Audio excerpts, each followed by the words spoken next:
नमस्कार शेतकरी मित्रांनो,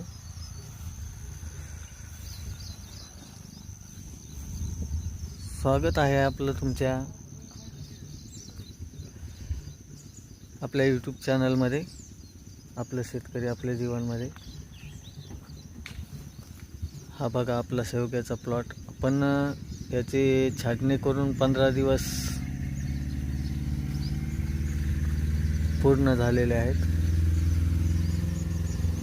आता यामध्ये 2-3 दिवस झालं जास्त पाऊस असल्यामुळे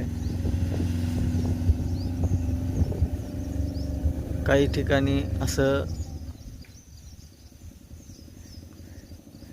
पानं पिवळसर पडायला सुरुवात झालेली आहे।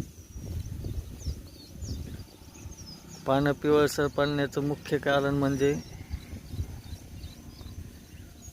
जास्त पाणी।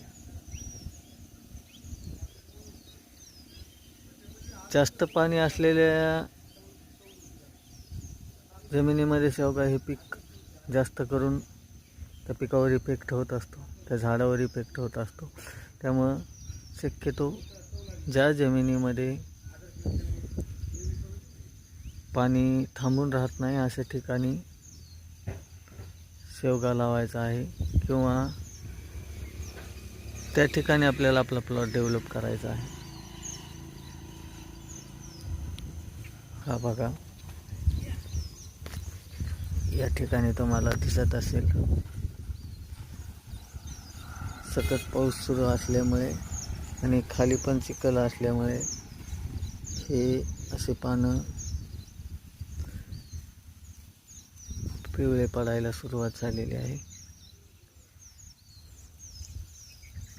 आणि ह्या मुख्य छाटणीनंतर आपल्याला हे असे शेंडी छाटणी करायची आहे, पण जास्त पाऊस असल्यामुळे आपण थांबलो आहोत।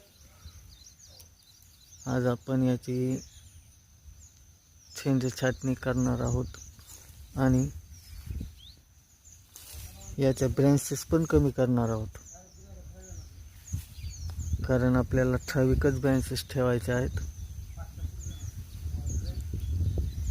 तर किती ठेवायच्या आणि किती कट करायच्या हे मी तुम्हाला उद्याच्या व्हिडिओमध्ये सांगेलच। आणि याला आता कुठली औषधे द्यायची हे पण मी तुम्हाला उद्याच्या व्हिडिओमध्ये सांगणार आहे। चला तर मग भेटूया उद्या।